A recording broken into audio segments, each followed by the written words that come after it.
ओम तत्सत। आप सभी को जिज्ञासु मित्रों, प्रत्येक दिवस की भांति आज भी हम यहाँ पर लाइव चर्चा का यह कार्यक्रम शुरू कर रहे हैं और आज का जो विषय है वह विषय है कि मिथ्या आचरण क्या है, कैसे होता है। यह हमने सुन लिया पीछे के व्याख्यान में,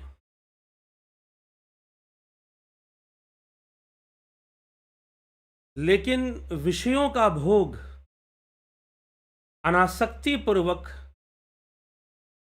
कैसे होता है, स्थिर बुद्धि से भोग होता है। स्थिर बुद्धि से भोग किस प्रकार से होता है? एक स्थित प्रज्ञ व्यक्ति विषयों का भोग करता है तो कैसे करता है? वह तो विषयों का भोग करेगा ही नहीं, क्योंकि वह तो स्थिर बुद्धि है, लेकिन फिर भी वह संसार में रहते हुए अपने सारे कर्मों को अनासक्त भाव से करता है। भगवान श्री कृष्ण यहां जो विचार दे रहे हैं, यहां जो बात समझाने वाले हैं, वह जो बात है निश्चय ही बहुत गूढ़ है, बहुत ही गूढ़ है। और वो स्वयं की अवस्था ही बता रहे हैं, जैसी उनकी खुद की अवस्था है वैसे ही चर्चा कर रहे हैं। यद्यपि कथाओं में ऐसे बहुत सारी कथाएं आती हैं जहां से हमें इसका प्रमाण प्राप्त होता है कि जीवन ऐसा भी हो सकता है क्या। जी हां, कि कोई व्यक्ति विषय भोग करते हुए भी उसमें तनिक भी आसक्त ना हो, युक्त ना हो, उसमें ऐसा जीवन व्यक्ति का हो जाए। निष्काम भावना से वह विषयों का भोग करे, निष्काम भावना से वह सारे कर्म करे, कर्तव्य परायणता से सारे कर्म करे, ना कि आसक्ति, ना कि कर्म और फल पर आश्रित होकर कोई कर्म करे, ना कि आसक्ति के वशीभूत कोई कर्म करे। तो श्रीमद् भगवद गीता यहां भगवान श्री कृष्ण योगी की एक ऐसी अवस्था का वर्णन कर रहे हैं। जी हां, जहां वह विषय रस से उसकी बुद्धि मुक्त हो चुकी है, आत्मज्ञान की साधना ध्यान योग से वह बुद्धि रस से मुक्त हो चुका है, यह रस बुद्धि से मुक्त हो चुका है। कहने का तात्पर्य कि विषयों का बाहर से त्याग करने पर भी बुद्धि में विषय रस बना रहता है, लेकिन जो स्थित प्रज्ञ योगी है, स्थिर बुद्धि योगी है, वह संपूर्ण विषयों का भोग करने पर भी उसकी बुद्धि में विषय रस नहीं बनता। दूसरी ओर अब यहां पर दो प्रकार की बातें हैं, दो प्रकार की बातें हैं, दो प्रकार के लोग हैं। दो प्रकार के लोग कौन हैं? एक प्रकार के ऐसे लोग हैं जो बाहर से विषयों का त्याग कर देते हैं, लेकिन उनकी बुद्धि में विषय रस रहता है, और वैसे लोग, उनकी संभावना है कि जैसे ही विषयों का ध्यान होगा उनका पतन हो सकता है। ध्यायतो विषयान पुंस संगस्तेषु उपजायते, संगात संजायते कामा कामादो क्रोधो अभिजायते, क्रोधाद भवति सम्मोह, सम्मोहात स्मृति विभ्रम, स्मृति भ्रंशात बुद्धिनाशो, बुद्धिनाशात प्रणश्यति। तो विषयों का ध्यान करने से विषयों का संग होता है, उसमें आसक्ति होती है, कामना उत्पन्न होती है, कामना पूर्ण ना होने से क्रोध होता है, क्रोध में बुद्धि सम्मोहित हो जाती है, स्मृति भ्रम हो जाता है, स्मृति भ्रम होने से बुद्धि का नाश होता है, और बुद्धि का नाश होने से जीव का भी विनाश होता है, बुद्धि का भी पतन होता है, उस जीव का, उस व्यक्ति का भी पतन हो जाता है। यह सारी प्रक्रिया भगवान कृष्ण अर्जुन को समझा रहे हैं कि एक साइकोलॉजिकल प्रोसेस है, एक मनोवैज्ञानिक सिस्टम है, एक सीक्वेंस है कि इस तरह से बुद्धि भ्रमित हो जाती है जब वो क्रोध से सम्मोहित हो जाए, मोह से सम्मोहित हो जाए, अहंकार से सम्मोहित हो जाए, तो उसका विनाश हो जाता है, बुद्धि का नाश हो जाता है, फिर बुद्धि काम नहीं करती। ऐसे स्थिर बुद्धि रहना संभव नहीं है कि आपने बाहर से विषयों का त्याग कर दिया, लेकिन विषय रस तो अभी भी बुद्धि में बने हैं। जैसे कि हमने उदाहरण लिया कि भक्तिमयी मीराबाई वृंदावन में एक बार एक मंदिर में जाने लगी, तो वहां पर एक पंडित जी, एक पुजारी जो कि महिलाओं को मंदिर में प्रवेश नहीं देते थे। कारण था कि वो किसी स्त्री को देखना नहीं चाहते थे। क्यों नहीं देखना चाहते थे? क्योंकि बाहर से तो विषयों को रोक दिया, लेकिन भीतर में जो विषय रस है वह तो वैसे का वैसे ही विद्यमान है। और जैसे ही कोई स्त्री दिखेगी, वह विषय रस जो है एक्टिव हो जाएगा और वो हावी हो जाएगा। पुजारी जी को इसका भय है। लेकिन क्या इस प्रकार से कोई मोक्ष की प्राप्ति कर सकता है? क्या कोई मुक्ति की प्राप्ति कर सकता है? कदापि नहीं। अब इसी के विरुद्ध में भगवान श्री कृष्ण एक दूसरा विचार रखते हैं, दूसरी विधि रखते हैं। राग द्वेष युक्तस्तु विषयानिंद्रियश्चरण आत्मवश्यैर विधेय आत्मा प्रसाद मधिगच्छति प्रसादे सर्व दुखानां हानिरस्योपजायते प्रसन्न चेतसो हयाशु बुद्धि प्रयवतिष्ठते परयवतिष्ठते। परंतु वशीभूत अंतःकरण वाला कर्मयोगी साधक राग द्वेष से रहित, अर्थात उसके मन में विषय रस उसकी बुद्धि में नहीं है, अपने वश में की हुई इंद्रियों के द्वारा विषयों का सेवन करता हुआ, पहले वाले उदाहरण में जिसने विषयों का सेवन नहीं किया, विषयों को बाहर से त्याग दिया, विषयों के प्रति निराहार को अपना लिया, निराहारी बन गया। विषय भी आहार हैं, तो विषयों का ग्रहण उसने बाहर से तो बंद कर दिया, लेकिन बुद्धि में विषय रस अभी भी विद्यमान है।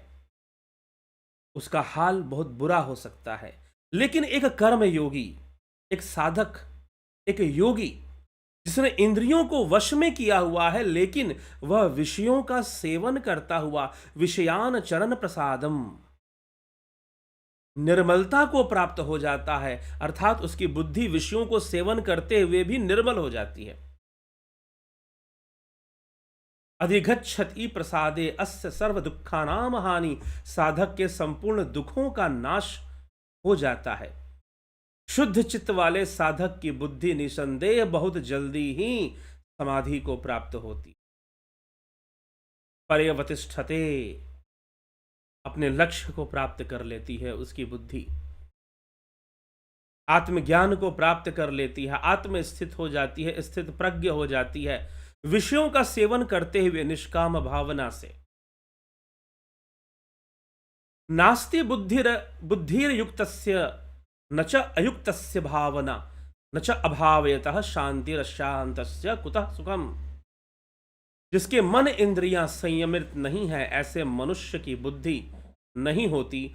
और अयुक्तस्य, बुद्धि ना होने से उस अयुक्त मनुष्य के निष्काम भाव अर्थात कर्तव्य परायणता का भाव नहीं बन पाता।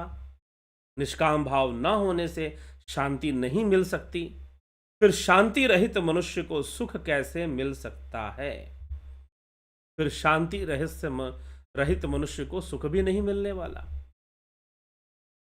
तो एक तरफ एक योगी है जो कि विषयों का सेवन करते हुए भी वह स्थिर बुद्धि को प्राप्त करता है, इंद्रियों को वश में रखकर, अपने इमोशंस को, अपने थॉट्स को, अपने विचारों को अपने कंट्रोल में रखकर। एक योगी विषयों का सेवन भी करता है तो भी उसका कोई नुकसान नहीं होता है, क्योंकि वह निष्काम भावना से अपने कर्म करता है, सकाम भाव से नहीं करता, कर्म फल पर आश्रित होकर नहीं करता, कर्म फल की भावना से या कामना से मुक्त होकर करता है। और जब वो इस प्रकार से कर्म करता है तो निश्चय ही उसे सफलता मिलती है और उसका कर्म भी सफल होता है। वह अपने कर्तव्य परायणता को पूर्ण कर लेता है निष्काम भावना से। ऐसे बहुत सारे योगी हुए इस संसार में, ऐसे बहुत सारे योगी हुए, संत महापुरुष हुए जो धरती पर आए उन्होंने बहुत प्रकार से कर्म किए। श्री रामचंद्र जी भी उसी वैराग्यपूर्ण ढंग से अपने कर्मों को कर रहे हैं। स्वयं श्री कृष्ण भगवान और बाद में भी ऐसे कर्म योगी हुए जो निष्काम भावना से कर्म करते गए। कर्मों की आवश्यकता को समझकर बाहरी बाहरी त्याग और बाहरी वैराग्य का आडंबर उन्होंने नहीं किया। ऐसे ही एक गुरु हुए मच्छिंद्र नाथ, भगवान मच्छिंद्र नाथ। कहते हैं कि एक बार उन्होंने विवाह कर लिया, वो तिरिया राज में गए और विवाह कर लिया। तो उनके जो शिष्य थे गोरखनाथ और बहुत जो शिष्य समुदाय था उनको बहुत संशय हुआ कि ये क्या। लेकिन एक स्थित प्रज्ञ योगी, एक सिद्ध योगी जिसने अपने बुद्धि में विषय रस को खत्म कर दिया है, मात्र बाहर से विषयों का सेवन कर्तव्य परायणता हेतु कर रहा है, निष्काम भावना से कर्म करते हुए कर्तव्य को निभा रहा है, हम बाहर से देखकर यह नहीं कह सकते कि वो भोगी है। वह योगी ही है, योग ही उसके जीवन का लक्ष्य है, वह योग ही कर रहा है। ऐसी बहुत सारी कथाएं आती हैं। एक सुंदर कथा मैंने कहीं पर सुनी थी कि एक बार एक राजा था। राजा राजभोग में रहता था, उसकी 3 पत्नियां थीं और राजपाट में रहता था, लेकिन उसका सारा मन जो है परमात्मा में लगा रहता था। वो सोचता था, मंदिर जब जाता तो मंदिर के पुजारी को देखकर सोचता ये पुजारी कितने भाग्यशाली हैं कि यह पूजा पाठ के कर्म में लगे रहते हैं, हमेशा ईश्वर के चिंतन में और परमात्मा के ध्यान में रहते हैं, और मैं तो इस प्रकार से राजपाठ में लिप्त रहता हूँ। यद्यपि मैं उनमें मन तो नहीं लगाता, लेकिन फिर भी मैं उसी में रहता हूँ, मुझे जरूर नरक मिलेगा और इनको जरूर स्वर्ग मिलेगा।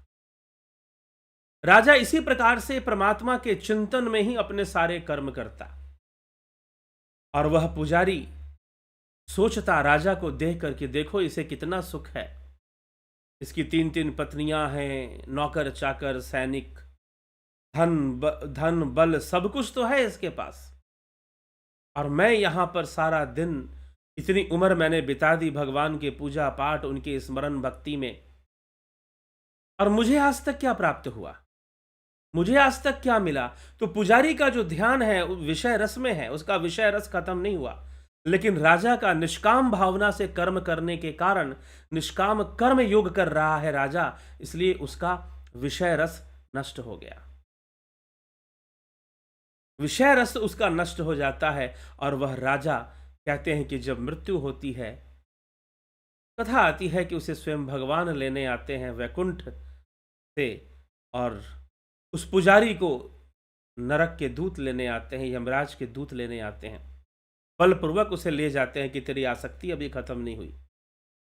तो ये बड़ा ही विचित्र सा खेल है, बड़ा ही विचित्र सा खेल है। कई बार जो हमें बाहर से बहुत अधिक साधु दिखाई दे रहा है, अनासक्त दिखाई दे रहा है, कई बार वही बहुत बड़ी बड़ी आसक्तियों से घिरा रहता है, और कई बार जो बिल्कुल साधारण दिखाई दे रहा है वो अंदर ही अंदर अपने योग को सिद्ध कर चुका होता है, वह योग मार्ग पर आगे बढ़ चुका होता है। तो इसलिए हमें बहुत गंभीरता से विचार करने की आवश्यकता है, आवश्यकता है। कर्दम ऋषि एक ऋषि हुए,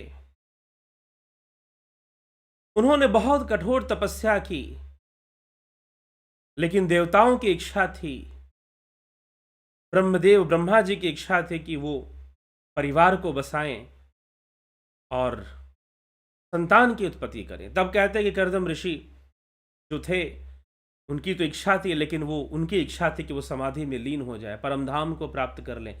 लेकिन भगवान उनसे कहते हैं कि नहीं, यह भी कर्तव्य जरूरी है, आप विवाह कीजिए और परिवार को बसाइए, और आपके माध्यम से मैं भी शरीर धारण करूंगा। और तब कर्दम ऋषि विवाह करते हैं। श्रीमद् भागवत महापुराण में उनकी कथा आती है। वो अपनी पत्नी के संग, देवहूति, महाराज मनु की पुत्री देवहूति से उनका विवाह होता है और वह अपनी पत्नी के संग बहुत विहार करते हैं। विहार करने के बाद उनका पुत्र और कई कन्याएं होती हैं, और एक पुत्र जो कि कपिल मुनि के नाम से विख्यात होते हैं। और कर्दम ऋषि अपने कर्तव्य की पालना करने के बाद पुनः समाधि में लीन होने चल पड़ते हैं। तो माता देवहूति को बहुत ही मोह उत्पन्न होता है। तब कपिल मुनि अपनी माता को ज्ञान देते, लेकिन कर्दम ऋषि ने निष्काम भावना से अपना कर्तव्य किया, कर्तव्य परायणता के साथ कर्तव्य किया। इसलिए कर्तव्य करना ही महत्वपूर्ण है, महत्वपूर्ण है। भगवान श्री कृष्ण अर्जुन को वो बातें समझा रहे हैं जो अर्जुन नहीं समझता है। अर्जुन समझता है कि उसके सामने उसके गुरुदेव द्रोणाचार्य खड़े हैं, कृपाचार्य खड़े हैं, उसके सामने उसके भीष्म पितामह खड़े हैं जो उसके पितामह हैं, प्रिय हैं, और उसका पूरा कुटुंब खड़ा है। वो कहता है कि मैं आजीवन भिक्षा मांगकर जीवन व्यतीत कर दूंगा, लेकिन मुझसे यह युद्ध नहीं हो पाएगा। अर्जुन समझता है कि मैं भिक्षा मांगकर अपना जीवन व्यतीत करूंगा और युद्ध नहीं करूंगा तो शायद मैं बहुत महान गिना जाऊंगा, शायद मैं बहुत सही माना जाऊंगा, बहुत उचित होगा मेरे लिए, और आने वाला इतिहास मेरी प्रशंसा करेगा कि देखो ये कितना शांत स्वभाव का आदमी था, कितना अहिंसक प्रवृत्ति का व्यक्ति था, किसने अपने पूरे भाइयों को मरवा लिया लेकिन युद्ध नहीं किया। युद्ध तो होना ही था, भले अर्जुन युद्ध भूमि छोड़ दे, युद्ध तो फिर भी होना था। अब भगवान उसे समझा रहे हैं कि अर्जुन वास्तव में योगी बनना किसे कहते हैं, योग करना किसे कहते हैं, योगी बनना किसे कहते हैं और योग करना किसे कहते हैं। यही श्रीमद् भगवद गीता का विशेष विषय है जो समझ लेना बहुत ही अनिवार्य है। नहीं तो व्यक्ति बहुत सारे भ्रम में जीता है, उसको लगता है, क्योंकि देखिए सबसे बड़ी समस्या ही यही है कि जब व्यक्ति योग के मार्ग पर, भक्ति के मार्ग पर, धर्म के मार्ग पर चलता है तो उसे लगता है कि वो बहुत पुण्य कमा रहा है और लोग उसकी प्रशंसा करें, लोग उसको सम्मान दें, लोग उसको सम्मान दें, लोग उसकी प्रशंसा करें, उसको सम्मानित करें और उसकी इमेज बनी रहे, उसकी छवि बनी रहे। अपनी छवि से भयंकर आसक्ति हो जाती है उस व्यक्ति को, भयंकर आसक्ति जो कि उसके पतन का कारण बनने वाली है, उसके नरकगामी होने का कारण बनने वाली है। तो कई बार लोग अपनी साधु छवि से बहुत आसक्त होते हैं। मैं ऐसे लोगों से, देखिए मैं इस विषय पर थोड़ा जोर देकर बोलता हूं क्योंकि खुद के अनुसंधान में मैं खुद भी कई आश्रमों से जुड़ता हुआ, उनके माहौल को देखता हुआ, कुछ आश्रमों से तो बिल्कुल भीतर जाकर उनको देखना कि साधु को अपने छवि से कितना मोह है, उसके अपने आप कहते हो लोगों को स्त्री से मोह हो जाता है, धन दौलत से मोह हो जाता है, गाड़ी बंगला से मोह हो जाता है, लेकिन मैंने अपने जीवन अनुभव में देखा सुखदेव मुनि को जैसे अपने दंड कमंडल से ही मोह हो गया था। राजा जनक का पूरा घर जल गया, महल जल गया, लेकिन वो दंड कमंडल जलने लगा तो भाग पड़े आध्यात्मिक चर्चा, तत्व चर्चा छोड़कर। ठीक है, तो मोह अपने वेशभूषा से ही कई बार मोह हो जाता है। साधुओं को अपने दाढ़ी बाल से मोह हो जाता है, दाढ़ी बाल में वो बहुत बड़े विचारक और बहुत बड़े फिलोसोफर दिखते हैं, और वो तर्क भी दे देंगे कि भाई यह तो प्रकृति है, प्राकृतिक रूप से है। प्राकृतिक रूप से तो बहुत कुछ है, प्रकृति ने कहा तुम्हें वस्त्र पहनाकर भेजा था, प्राकृतिक रूप से तो बहुत कुछ है, लेकिन समाज को दृष्टि में रखकर, आध्यात्म को दृष्टि में रखकर बहुत सारे नियम भी बनाए जाते हैं। तो ऐसे ऐसे लोग होते हैं, ऐसे ऐसे आपको मिल जाएंगे लोग कार्य करते हुए, जिनको परम आसक्ति उनको अपने साधु वेश से ही हो जाएगा। और रही बात पदवी की आसक्ति तो और भयानक होती है, कुर्सी की आसक्ति। मठाधीशों को, बड़े बड़े साधुओं को भी अपने पद से भयंकर आसक्ति हो जाती है, ऐसा भी देखने में आता है। तो कहने का तात्पर्य यह, भगवान कृष्ण जीवन का यथार्थ समझा रहे हैं कि हे अर्जुन, ऐसा हो सकता है। मैं आपको कह रहा हूं कि ऐसा हो सकता है। कृष्ण ऐसा नहीं कह रहे, कृष्ण तो कह रहे हैं ऐसा होता है। कृष्ण कह रहे हैं कि भैया ऐसा ही होता है कि बाहर से जो विषयों का त्याग करके रखा हुआ है, निराहारस्य बन के रखा हुआ है, निराहारी बन के रखा हुआ है, बुद्धि में विषय रस बने रहते हैं।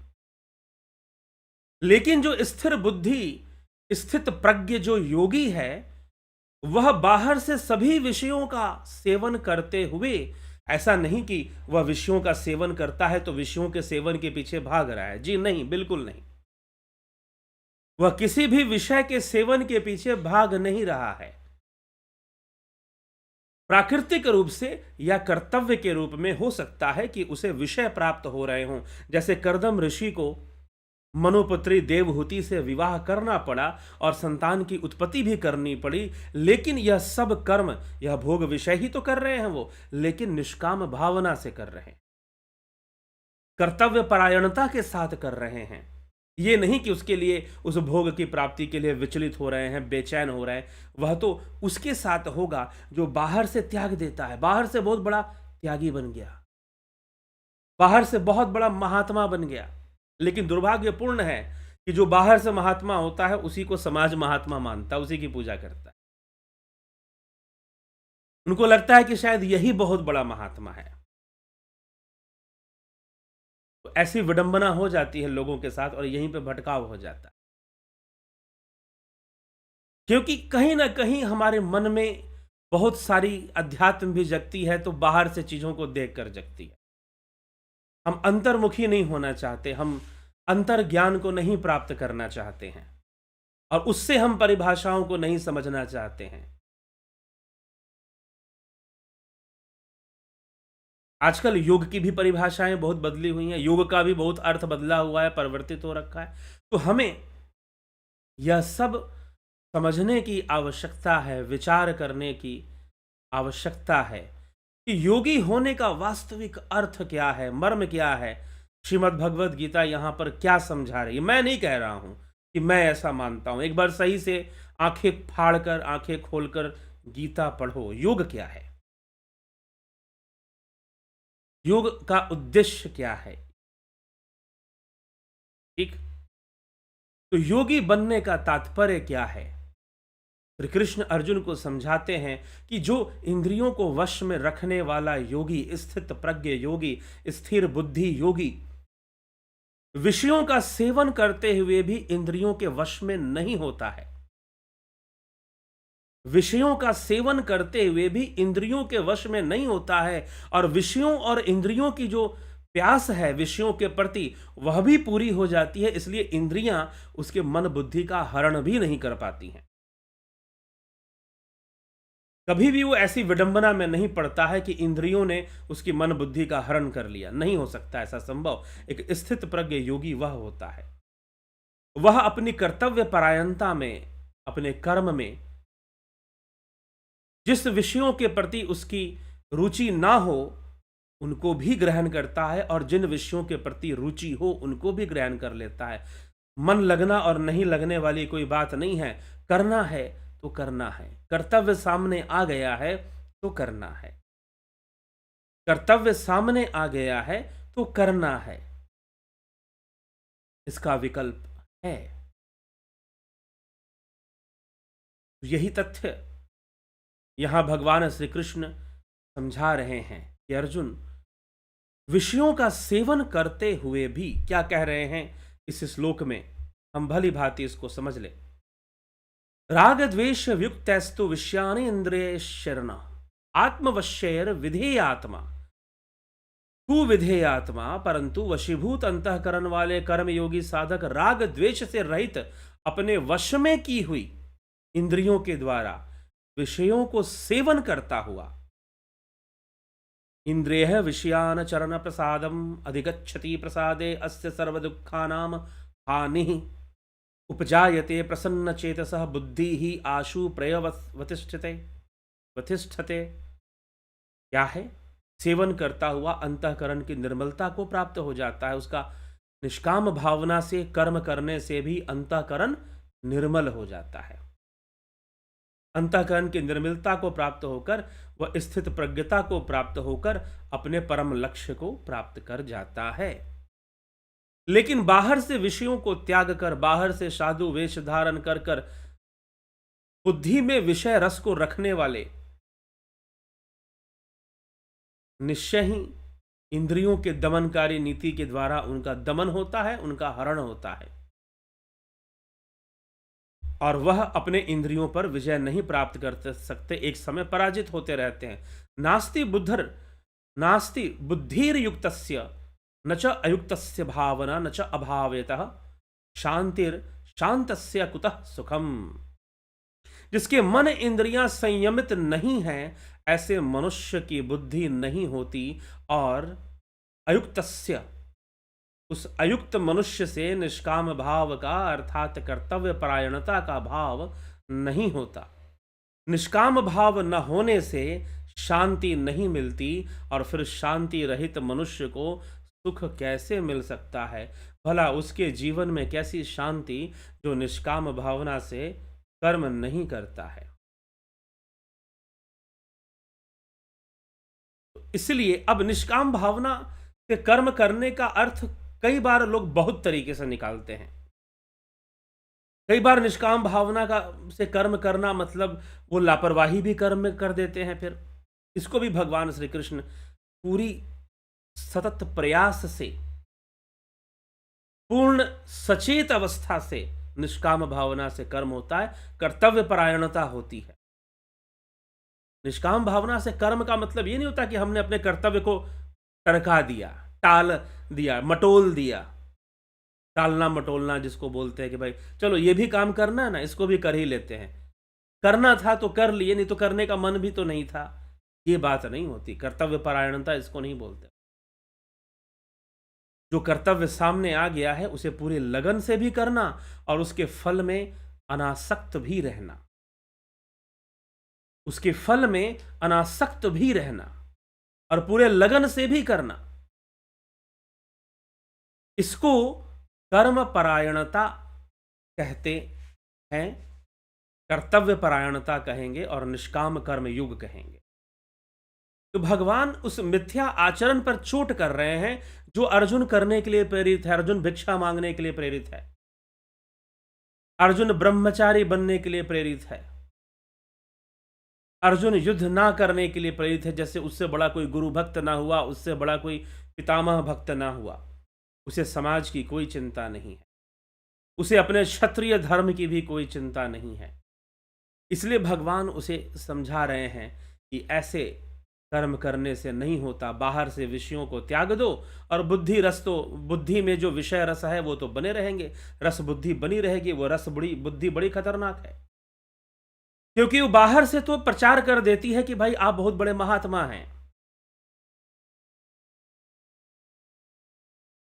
बाहर से तो वो प्रचार कर देती है कि आप बहुत बड़े महात्मा हैं, आप बहुत बड़े योगी हैं। बाहर से तो आपका प्रचार हो गया कि आप बहुत बड़े ब्रह्मचारी हैं, बाहर से तो प्रचार हो गया, लेकिन बुद्धि में विषय रस विद्यमान रहता है और वह जो विषय रस है वो बहुत नुकसान पहुंचाता है। इसलिए हमें कई बार कैसी कैसी चीज़ें भी सुनने को मिलती हैं। पता चलता है कि कोई योगी ब्रह्मचारी, एक पहले कोई योगी ब्रह्मचारी हुए थे जिनके बारे में खबर आती थी कि वो हथियारों का स्मगलिंग करते हैं। अब करते होंगे उनके बारे में और भी कई तरह की बातें। मैं ये नहीं कहता हूं कि ये सत्य है या असत्य है, वो योगी ब्रह्मचारी वैसे थे या वैसे नहीं थे। हमारा विषय यह नहीं है कि हमारे देश में कोई ब्रह्मचारी नाम से थे जिनका नाम हथियारों की स्मगलिंग और कई दूसरी बातों में आती थी। तो चलिए, ये कहने का उद्देश्य नहीं है कि वो ऐसे थे कि नहीं थे, लेकिन जब बाहर से विषयों का त्याग होगा, बाहर से साधु वेश होगा, बाहर से ब्रह्मचारी वेश होगा और बुद्धि में विषय रस रह जाएंगे, सब व्यर्थ हो जाएगा, सब व्यर्थ हो जाएगा। फिर ऐसी अवस्था में कहने का तात्पर्य यह है, कहने का उद्देश्य यहां पर यह, सब कुछ व्यर्थ हो जाएगा, किसी काम का नहीं रहेगा। फिर फिर कैसा योग, फिर किस प्रकार का योग? फिर योग आजकल क्या है कि योग भी तो हम कई रूपों में देखते हैं। योग स्पोर्ट्स भी है, योगा थेरेपी भी है, वो सब चल जाएगा। लेकिन जो कृष्ण यहां पर योग समझा रहे हैं वो तो नहीं चलने वाला, वो तो नहीं चलने वाला। और वो बड़ा व्यक्तिगत विषय है, वो प्रदर्शन का विषय नहीं है, वो ट्रॉफी और अवार्ड का विषय नहीं है। खुद को अवार्ड देना बहुत बड़ी बात होती है। आप दुनिया की नज़र में कितने सुखी हैं, दुनिया की नज़र में कितने खुशहाल हैं, आप अपने आप में कितने सुखी हैं, आप अपने आप में कितने सफल हैं, आप अपने आप में अपने प्रति कितने ईमानदार हैं। योग स्वयं की जिम्मेदारी है। आप अपनी जिम्मेदारी, अगर आप योगी बनना चाहते हैं तो स्वयं के प्रति जिम्मेदार बनिए। यही सबसे महत्वपूर्ण चीज है। स्वयं में ही पास फेल होना पड़ता है, बाहर भला कौन पास फेल करेगा आपको? स्वयं में ही पास फेल होना पड़ता है। तो अर्जुन फेल हो रहा है, अपने आप से ही हार रहा है। धनुष छोड़कर, गांडीव छोड़कर रथ के पिछले हिस्से में वो बैठ रहा है। तो कृष्ण अब उसे योग का उपदेश देना शुरू कर देते हैं। उसको एक स्ट्रेस मैनेजमेंट भी दे रहे हैं कि भाई तुझे अपना कर्म कैसे करना है। सेल्फ बिल्डिंग हो रही है अर्जुन की, सेल्फ बिल्डिंग, स्वयं का निर्माण, यह योग का उद्देश्य है। इससे योग पूर्ण होता है जब आप खुद का, स्वयं का निर्माण करते हैं। तो विशेष रूप से भगवान का यहां फोकस है कि अर्जुन, तू बाहरी बातों पर ध्यान दे रहा है कि तू भिक्षाटन करके जीवन बिता देगा, तू युद्ध नहीं करेगा, तू बाहरी प्रदर्शन करना चाहता है कि तू बहुत बड़ा अहिंसक है, तू बहुत बड़ा भिक्षु है, तू ब्रह्मचारी है, तू कोई ना कोई बाहरी प्रदर्शन करना चाहता है। और तेरे सामने जो कर्तव्य है, तेरे सामने जो कर्म है, कर्तव्य परायणता है, तू कहीं ना कहीं उसको ठुकरा रहा है। और बुद्धि में विषय रस बने रहेंगे, बाहर से विषयों का त्याग होगा, तो यह बहुत ही खतरनाक होगा, बहुत ही हानिकारक होगा, विशेष रूप से तेरे लिए, एक व्यक्ति के खुद के लिए। इसलिए निष्काम भावना से कर्म में लगो, कर्तव्य परायणता में लगो। निष्काम भावना से कर्तव्य परायणता में लगो और मन से योगी रहो। योग रतो वा भोग रतो वा संग रतो वा संग विहीना। भोग में हो, योग में हो। तो एक जीवन का संघर्ष है, एक जीवन का संघर्ष है। एक बेहतर जीवन जीने का यह एक तरीका है। यह जीवन का एक संघर्ष है जो हम सबों को करना है और स्वयं का है। तो अर्जुन को भगवान उसके मन के लिए बातें दे रहे हैं। यह एक साइकोलॉजिकल ट्रेनिंग दे रहे हैं अर्जुन को, एक स्ट्रेस मैनेजमेंट दे रहे हैं उसे। यह भी साथ में यहां पर हो रहा है, तो यह भी समझ लेना चाहिए। तो ये सारी चीजें योग का उपदेश दे रहे हैं, ध्यान का उपदेश दे रहे हैं। आगे आने वाले अध्यायों में वो ध्यान योग की भी चर्चा भगवान कृष्ण करते हैं। और रही बात जो विषय रस बुद्धि है, वो दूर कैसे होगा? तो आत्मज्ञान से दूर होगा। भगवान ने पहले ही यह विषय समझा दिया है, पहले ही यह विषय उन्होंने बता दिया है कि जो रस बुद्धि का नाश है, या बुद्धि में जो विषय रस बना रहता है, वो कैसे दूर होता है। वह ध्यान योग से दूर होता है। यततो है अपि कौन्तेय पुरुषस्य विपश्चित इंद्रियाणि प्रमाथि निहरन्ति प्रसभम मनः। कारण कि हे कुंती नंदन, यत्न करते हुए विद्वान मनुष्य की भी प्रमथनशील इंद्रियां उसके मन का बलपूर्वक हरण कर लेती हैं। निराहारी विषयों से मनुष्य के विषय तो निवृत्त हो जाएंगे, लेकिन रस निवृत्त नहीं होता। और परमात्म तत्व का अनुभव होने से इस स्थित प्रज्ञ मनुष्य का रस भी निवृत्त होगा, अर्थात कि आत्मज्ञान होने से, ध्यान योग होने से। इसलिए योगी को चाहिए क्या चाहिए कि वो बैठे, साधना में बैठे। तानी सर्वाणी संयम्य युक्त आसीत मत्परः वशे ही यशेन्द्रियाणि तस्य प्रज्ञा प्रतिष्ठिता। कि कर्म योगी साधक उन संपूर्ण इंद्रियों को वश में कर कर मेरे परायण होकर बैठे। बैठे क्योंकि जिसकी इंद्रियां वश में है उसी की बुद्धि स्थिर हो सकती है, वही स्थित प्रज्ञता को प्राप्त हो सकता है। तो स्थित प्रज्ञ योगी के लक्षण बताते हुए भगवान श्री कृष्ण इतनी गूढ़ और रहस्यमयी बातें जीवन के विषय में, हम सबके जीवन के विषय में कर रहे हैं। अगर हम जीवन में वास्तविक शांति को चाहते हैं,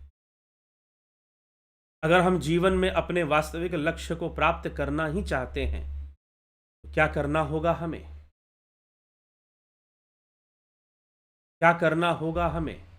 निश्चय ही हमें योग करना होगा, ध्यान योग भी करना होगा। तो आत्मज्ञान और ध्यान योग से ही, बाहर से तो आप विषयों का त्याग कर दोगे, लेकिन ध्यान योग से बुद्धि में जो विषय रस बना हुआ है उसका निवारण होगा। वह विषय रस नष्ट होगा, वह विषय रस सूखेगा। और ध्यान योग कर कर जब वह विषय रस भी सूख जाएगा, तो फिर विषयों का सेवन करते हुए भी निष्काम कर्म योगी का कुछ भी अहित होने वाला नहीं है। विषयों का सेवन करते हुए भी निष्काम कर्म योगी का कुछ भी अहित होने वाला नहीं है। यह हमें समझना चाहिए।